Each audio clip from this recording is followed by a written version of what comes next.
Thank you. Well, I'm Ed, and James is just sitting down there. So we both work in rocket propulsion, and we're going to talk a bit about rocket propulsion, what there actually is to research in it. And then at the end, we've got this little demonstration engine we make to show schools and stuff, so we're going to fly that. We'll probably go outside for it, because I think that the smoke alarms are sensitive to heat, and it's quite hot. So normally in general interest talks, you're not meant to sort of do too much maths, but because it is a talk about rocket science, I want to do one equation with you, if that's all right. And it's a really elegant and simple one that governs most of what we do, and it falls out of a very important and simple concept in the universe, which I'm going to illustrate now. So I want you to look at what the cannon does when he fires it.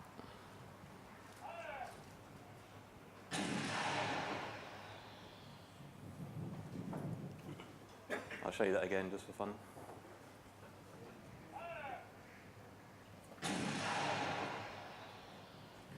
So the cannon actually goes back when it fires a cannonball. And this is because of the principle of the conservation of momentum. So the total amount of momentum in the universe has to stay the same always. So if the cannonball, if the gun projects a cannonball which has a mass and it projects it out at a certain speed, then that same amount of mass times speed, momentum, has to go back into the cannon in the opposite direction, so that the total amount of momentum is conserved. And the principle of a rocket is exactly that. It's that we exploit to generate a force. So if we take a sort of toy rocket here, and it's just going along in space, it's got some mass m and it's got some velocity. And then a tiny bit later, it wants to increase its speed. So like a cannon, it ejects a little lump out of the back of itself. And it in turn gets a bit of momentum imparted back into it when it sends it forward. And the thing to note is that the total amount of momentum here is exactly the same as the total amount of momentum here. So we can label up what's happened. The letter D just means a tiny amount of something. So here, the mass is the original mass minus a little bit. It's going at the original velocity plus a little bit more velocity, and we've ejected a little bit of mass out the back with a certain velocity E, exit velocity. We can write that down algebraically, and it's just saying that mass times velocity as momentum on this side is exactly the same as the mass times velocity on this side. So we've got slightly less mass times with slightly more speed, and then you've got to factor in this bit you've ejected off, which is minus a bit of the same velocity minus the exhaust velocity and a little bit of mass. If you multiply that all out, loads of it simplifies and goes away, and you get this simple differential equation. If you remember calculus, you might understand what happens next. If not, don't worry. We can basically just put in our sort of beginning and end conditions. So we can say we start off with some known total amount of mass, and when the rocket's empty, it's just the sort of shell and the leftover bits, so that's the final mass. So we can do what's called integration to solve this differential equation between an empty mass and a full mass, E for empty, F for full, blah, blah, blah, blah, blah. What you end up with is one of the most important equations in rocket science, the so-called rocket equation. And it basically says that the total amount, the change in speed you can give yourself, so that's delta V, the change in speed, is equal to two things. One is the exhaust velocity, so how fast you can project stuff out the back. And the other thing is the ratio, I'm not sure if you can quite see this at the back, but it's the ratio of the final mass over the full mass over the empty mass. So the full mass of a rocket might be 100 kilos, the empty mass might be 10 kilos, so that ratio would be 10. And this little natural log thing just means that you sort of get a law of diminishing returns as this number gets bigger. So if you wanted to increase this speed by a little bit, you might have to increase this mass ratio by quite a lot, which is one of the reasons that making rockets go even faster is hard. But the point is, it boils down to two things: how fast we can eject stuff out the back, and the total amount of mass that is propellant in the rocket that takes off. So the next question might be, what are we going to lob out the back in order to get this momentum exchange? Well, you could sort of do the cannon type thing and keep on firing things out the back. And in fact, people have actually tried that. This was back in the 60s. It's a rubbish video, but you can hopefully see that they're sort of firing stuff out the back. And it sort of works, but it wouldn't be much fun for the people on board if there were any on board. Another approach is to, instead of lobbing a few discrete heavy things out the back, you could lob millions and millions of much lighter things a bit faster out the back to get the same effect. So we've all seen this before, but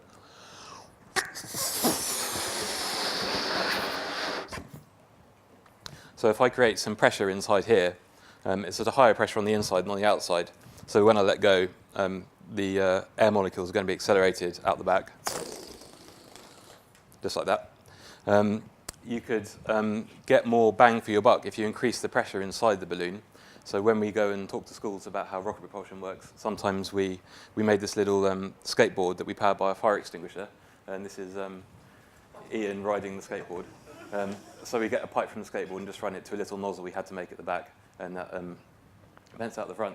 But that was about a kilogram or 2 of carbon dioxide, and it only increases your speed by sort of 5 to 6 miles an hour. It's actually quite inefficient. It turns out that we have to turn to chemistry to get the most amount of energy for a given weight of stuff. And in fact, almost all, apart from some nuclear research, almost all rockets done so far have been chemical. So what does a chemical rocket look like? Well, here's a sort of cartoon to illustrate it. We need 2 things in order to burn. We need a fuel and an oxidizer. In a jet engine, they get the oxidizer from the oxygen in the air, but obviously in a rocket you're in space, so you need to have both parts of the combustion equation. They get injected into what's called a chamber. There's quite a lot of science in getting that injector right, because you want to get everything well mixed, because if it's not well mixed, you're going to get unmixed stuff out the back, and that's a waste. What happens is, when the chemicals react, they don't really produce lots of nice, molecules going in a straight line. They just produce loads of heat. And what happens in the chamber is we produce loads of heat. And when you heat up gases, you get a lot of pressure. So there's a sort of little explosion thing there to demonstrate.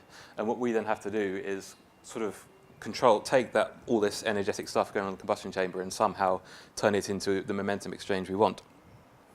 Now, just to show you that I'm not making this up, here's a real rocket engine, which is roughly the same shape. This is the space shuttle main engine. You can see actually buried right in the middle there is the combustion chamber. There's a huge amount of peripheral stuff. And here's the nozzle. A lot of the peripheral stuff is actually pumps. One of the things you have to do with the rocket engine is, if you can imagine, you're having a sort of an explosion in a combustion chamber. That's at quite high pressure. In order to inject fuel and oxidize it into the chamber, it has to be at even higher pressure. So you have these enormous and quite complicated pump systems to try and get the pressure up. You might just say, why not just have pressurized tanks? Well, if you did that for your fuel and your oxidizer, if you just had high pressure in your tanks, the tanks would have to be that much stronger and therefore be that much heavier, and that cuts into your mass fraction that we talked about earlier, which means you can't get as much change in velocity. So they tend to have these pumps. This pump, for reference, is about the size of a dustbin, and it's about 80,000 horsepower on the space shuttle engine. So they're quite impressive bits of engineering. But they're just to inject the fuel in. And then often also the fuel is sort of sent on a loop. I'm not sure if you can see, but there are lots of little tubes at the bottom here. The fuel is often sent on a loop around the walls of the chamber and nozzle in order to keep it cool and stop it melting, because the temperatures are so high. So a lot of people think that this bit is the engine. Really, the combustion's happening in here. The nozzle is, as I said, to try and kind of shape the flow in a way we want to actually get some useful momentum. So we can do a simple sort of diagram to explain why it's necessary. If we didn't have a nozzle, if we chopped it off, you'd have a combustion chamber full of a very high pressure gases as a result of a reaction. So we're going to call that pressure C for combustion chamber. Outside, it's atmospheric pressure, and atmospheric pressure is much less than the combustion chamber pressure. I know that's right. Yeah, so if you were to just have a hole in the back, then all the gas would want to sort of come out in every direction, much like if you burst a balloon at higher pressure, all the gas molecules come out in every direction. They don't come in some specific direction. And why is that a problem? Well, if we just consider a slug of gas, so for example, a bit of gas coming out this way with some velocity, well, we can split up its velocity to analyze it into a horizontal component and a vertical component. So the horizontal component is fine. It's going that way, which means, because momentum's a vector, we get a conservation of momentum giving us a thrust back that way. But it's also got a vertical component, which gives us a thrust down that way, which we don't want. But it's, because this is symmetric, you get the same thing on the other side. So these horizontal components of velocity sum together to give us more momentum that way. But these two cancel out. So all that's happening is we're actually wasting potential momentum we could use to get more velocity in the direction we want by having these bits cancelling out, because the gas is just escaping. So all we do is we add in a nozzle which allows us to very carefully expand the gas until it's expanded to the point that the pressure at the exit is the same as the atmospheric pressure.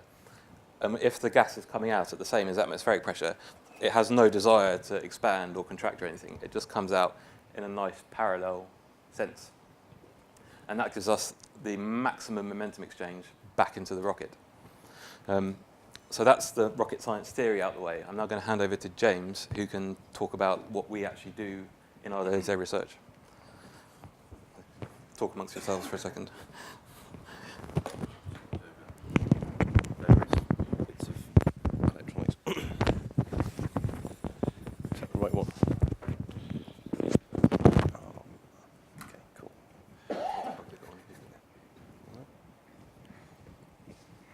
Wired for sound. Right.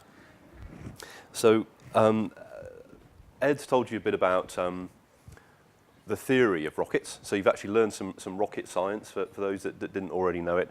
So I'm going to talk a bit about how we actually test this in practice. What does it look like? Show you some video and some pictures of what we do. So Ed and I work for a company called Airborne Engineering, and one of our main bits of business is actually testing rocket engines. And what we do, sadly, we're not able to fire rockets around the countryside because Britain isn't really big enough for that. There's very few places you can do that. So we actually do what's called static testing most of the time. So we bolt the engine to a load cell, we measure pressures and temperatures and the thrust. It's a bit like, if anyone's involved with car racing, it's a bit like putting an engine on a dyno. It's exactly the same principle. So you need somewhere safe to do this, because even though we're not flying these things, it still makes quite a lot of noise, and you need a secure establishment. So this is where we're based. This is actually a Second World War airfield at Westcott in Buckinghamshire, and it became a research establishment for rockets in the Cold War, and there were 1,100 civil servants all working on rocket technology, and then in the 1980s it all got cancelled, they all got made redundant, that was the end of that. It then became a business park. And I should say, of course, the reason it got cancelled was the end of the Cold War, which is a good thing. However, it does mean that we lost a lot of expertise in this country. A lot of these people retired, a lot of them actually no longer with us anymore. And so it's been a bit of a battle to actually try and learn from some of the old guys who were on this site and on other sites in the country who've been there and done that. And so this is our part of the site there. We've got a workshop here, a machine shop and offices and things. Then we've got these two test bays. This one belongs to another company we work with, and that belongs to Surrey Satellites, who do small satellites in space.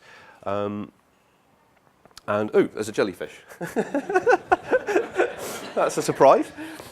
Oops, did I press I probably pressed the wrong button, yeah. Okay, so let's, fail. Right, so one of our main customers is a company called Reaction Engines Limited, and they're the people behind this thing. This is a space plane. So the idea is that rather than a rocket taking off with a whole bunch of fuel vertically and then staging by separating different bits of it and throwing those bits away, which can really not be used again, this allows you to take off from a runway and fly into space with about 12 tons of payload, put it into space, and then fly back down again. And within a day, you can turn it around and do that again. And you can also fly people into space on this. And it's a very efficient green method of putting things into space. So it actually breathes the air while it's low down in the atmosphere. And it actually makes use of the air rather than something like Saturn V. His job is just to punch through the air as quickly as possible and get into space where there's less drag. So we've done quite a lot of work on the rocket nozzles, which are the back of these. They're two engines here, which propel the craft. And as Ed mentioned in his part of the talk, a lot of the way that we make rockets more efficient is governing how you direct the gases that come out of the combustion chamber. So the products of the combustion with something like Skylon are actually just steam. In effect, it's water. It's water because it's hydrogen and oxygen. Or when it's in the atmosphere, it's actually just steam and nitrogen. So, but you've got to direct those gases somehow. And something like a Saturn V, which is the moon rocket that some of you may remember from the 70s, that rocket had the advantage that each stage could be optimized for the altitude that it was flying at. The Skylon can't do that because it's one spacecraft. It doesn't stage, it stays in one piece. It's completely reused. So it can't throw anything away and change its geometry as it flies. It has to do everything with one set of engines. And so therefore, we need a special shape on the engine that will compensate for the fact that the atmospheric pressure changes as you go from sea level on your runway and you take off and you fly into space where there's no air at all. And this engine was it's actually a funny acronym called STRICT. I can't remember what it stands for, but it was to test the shape of the nozzle, and some people from Bristol University came up with a clever bit of computer code, which I think was actually in Fortran, strangely, to develop the shape of the nozzle. They then tested some small-scale models, and we were actually able to fire it on hydrogen and air to simulate a real Sabre engine. And hopefully I can actually show you that, a video of that in a second. So there's another view.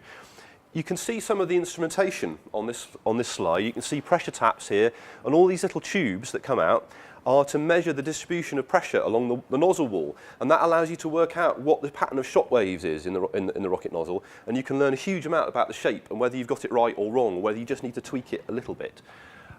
So there's all sorts of valves and other things here which sequence the start-up and the running of the rocket engine. So hopefully, if I press this, we might get some video of this. It's a very, very short burn, this engine. So it's what's called a heatsink engine. It's a big lump of copper, and it saves us having to have those little cooling channels, which Ed mentioned before on the space shuttle engine. They're really expensive to make, so it's much cheaper to have a big lump of copper and just fire it for a very short period of time before it melts. So here we go. Oh no, it's jellyfish again. Sorry, it's that wretched jellyfish. It's coming back to haunt me. Right. Okay. Right. And there we go. Right. Wait for it. So it's actually very, very short. You see a bit of flame at the beginning, and when it starts to burn properly, the flame becomes almost invisible because the exhaust is very, very clean. So if I do that, I can hopefully play that again without the jellyfish appearing. That's the igniter going, that's down there. And that big loud noise is the main thrust of the portion of the engine. And even though that's about 800 milliseconds, 0.8 of a second, we've got a very fast data logging system, and we can gather as much data as we need to actually prove this concept, even in that short period of time. So this is another experiment that we did. It's related to Skylon. So someone said, well, if you've got these brilliant engines which can cruise in the stratosphere, how about rather than just carrying on to space, we stay in the stratosphere and we could fill it full of people, and then you could have a day ticket to Australia. You could go London to Sydney in 4 hours. And everyone I've told about this said, yeah, where do I sign up for a ticket?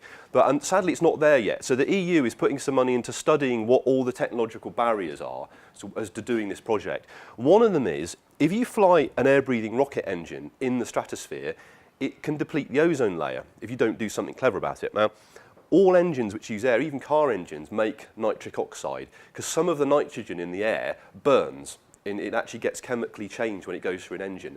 It's not designed to do that. It's a sort of side effect. And sometimes when a car drives past, you can smell it as a sort of vinegary smell after the car's gone past. Now, at sea level, I think that's probably quite good for plants, but in the stratosphere, it's really bad for the ozone layer. So we came up, well, our customer came up with a very clever shape to the inside of the nozzle, which actually regulates the temperature and makes sure the chemical reactions which cause pollutants don't actually happen. It's a very, very clever piece of technology, but it makes a very, very cool piece of video. I'll just explain what this is going to do. It's got a pre-combustor which makes a lovely big flame, big red flame come out the end.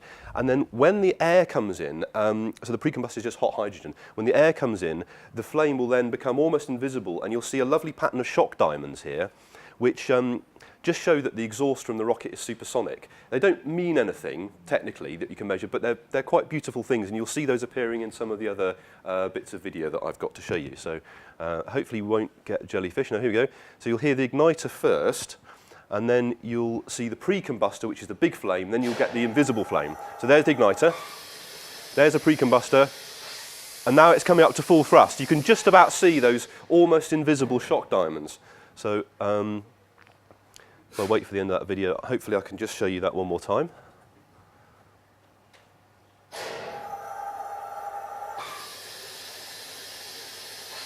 So you can see the Mac diamonds there in the plume. And then it shuts down with some hydrogen there, hydrogen lag at the end.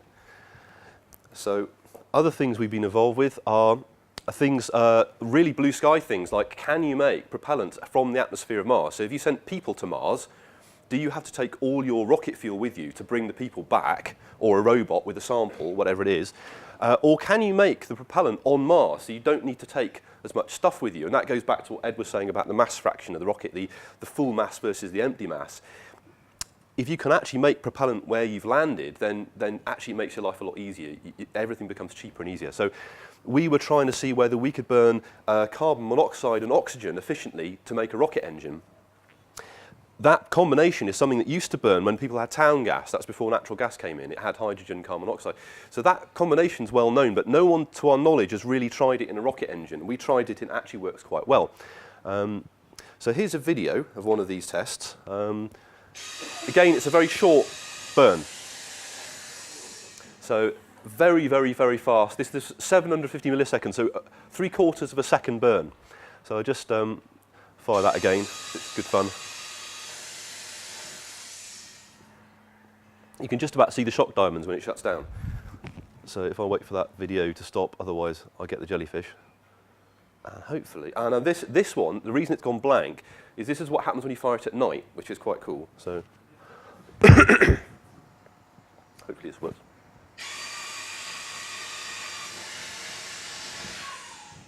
So there we go. That's a night firing of that same engine. And this is a still shot that Ed took with a stills camera that actually shows this pattern of shock diamonds. You don't get this if you fire a rocket in space. This is a phenomenon that you get when you test a rocket at sea level, and as I say, it doesn't mean too much. It just shows that supersonic exhaust is slowing down and re-accelerating and slowing down and doing that until it runs out of momentum. But it's really quite a beautiful thing, and it's the sort of thing that gets rocket engineers out of bed in the morning, go and make some Mac diamonds. So now we took that same engine. And we modified it slightly for Cranfield University. So one thing that the European Space Agency said to the propulsion community in the UK is that there are not enough trained propulsion engineers. And so one of the universities in the UK at Cranfield addressed this, and they set up a course to train people in rocket engine technology. Fortunately, we got a contract to actually build an engine so that their students could come and get hands-on training with what it's actually like to operate a rocket and to kind of predict its performance, go and fire it, get some data, look and see whether the results match up with the theory, and see what you could do to perhaps improve the design. So hopefully this will actually run. Oh no, does that fire? I don't think it's actually. Maybe you haven't got the video of that one. No, okay. So no video. This is another thing we did. Oh no, I think it does. I think it does it? Okay. Press play or next. Leave it for a second. Yeah. Oh yeah, there we go. Yeah. Okay.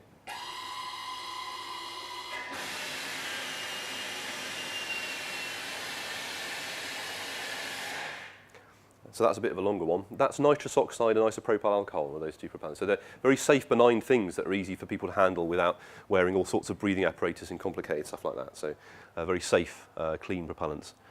This is another engine we did.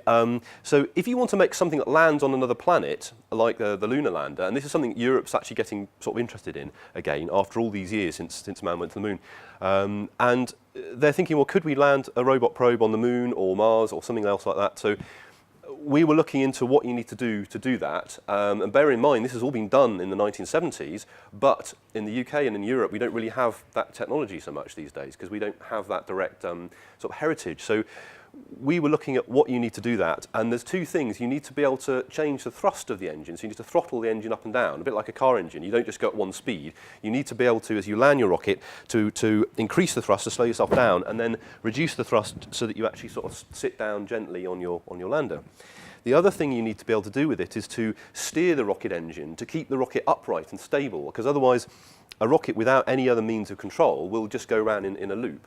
So this shows, this video shows a thrust vectoring, so it moves the whole rocket engine around using some linear actuators, and it's just pre-programmed in a fixed pattern, so it makes some nice ellipse on that plate. So hopefully this will play. So this could form a technology demonstrator for a future mission to another planet. So it's coming up to full thrust there, and you see it's just sweeping a fixed pattern. In reality, there'd be a feedback system that regulates the angle of the rocket to make it stable.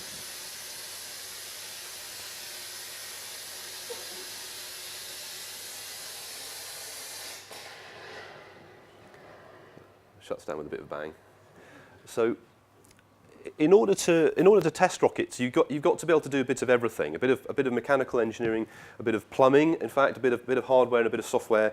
And so we do other things as well, apart from, it's not all flash and bang, unfortunately, but we do get to play with some interesting bits of electronics. We do make our own instrumentation, our own data loggers. And we use a lot of open source tools and a lot of Linux-based stuff to do this. So we have an entire Linux-based data acquisition system that we built from scratch. We use GCC as a tool chain and all the ARM tools for the main CPU. So it's we do a lot of Linux and ARM and open source based work on all our instrumentation, and we've just built that similar system in a box that we can sell to other people like universities for doing instrumentation of their own little tiny rocket test rigs. So Kingston University in London just bought this system from us for their own little tiny rocket testing rig. So we've got a live demonstration to show you here, which Ed's going to set up. Now, the rockets I've shown you so far are called bipropellant rockets. So you put your fuel and your oxidizer, and you need both things to burn. Obviously, to burn anything, you need air and a fuel. So in a rocket, you need your fuel and oxidizer, which isn't necessarily oxygen, but usually something that makes oxygen. Or you can have something like a firework rocket, which is called a solid, where you have effectively an explosive, which burns in a tube. This is a mixture of the two things. It's called a hybrid rocket. Something that's used a lot by people who do rockets as a hobby because it's quite safe and it's simple to use. It's got a plastic fuel grain, which is acrylic, so that's made of carbon, hydrogen and oxygen. And then we add in extra oxygen in the back through this injector, which is just a nozzle, and that then burns the plastic on the inside at very high temperature and accelerates the gases out of that nozzle there, which generates a very small amount of thrust. Now, we've clamped it down to this table. It's not actually going to move that table. We'd be really, really impressed if it does. We designed this specifically to be very safe for school children, so we can take this in to demonstrate for students, and it's really quite fun. What you'll see is when we light it up, you'll see that a flame inside here that's really bright white, and then it'll start to burn the fuel. And so this will start to get bigger and bigger and bigger, and in a minute we'll pass around a spent fuel rod so you can see what that looks like. And they say it's just plastic, it's just acrylic that you'd use to make sort of hardened windows out of. So without further ado, I shall go and assist Ed in setting this up. Now it's going to be fairly loud, so you may want to put your fingers in your ears when it actually starts up. If there's anyone that can't put their fingers in their ears and wants some ear defenders, we've got some squishies in the cupboard there, so just let me know. But it's just fingers in the ears probably is fine.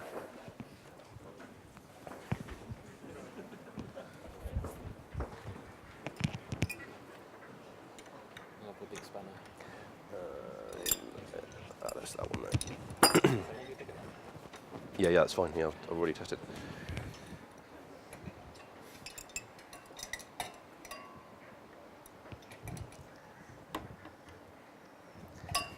So you can see that a lot of rocket engineering is actually to do with plumbing. Should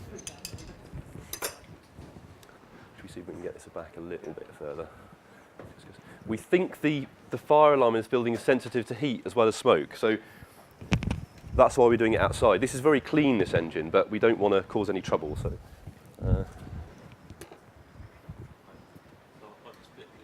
yeah, just split the oxygen. So we've got a bottle of oxygen there, which is the same as you'd have on an oxyacetylene welding set. So it's standard industrial gas. And we're going to light it using an ordinary indoor firework sparkler that we just put up the end. And that provides enough heat just to get that plastic burning. And then Ed will then turn on the oxygen, and then you'll see it glowing in here and burning. And then we'll run it until we think it's sort of safe, and then we'll shut it down. We don't want to burn Ed's water. That's about 4 or 5 seconds. Yeah, okay. Yeah. You ready, Ed? Is everyone ready? Yeah, ready. Right. They burn down quickly, these things, don't they?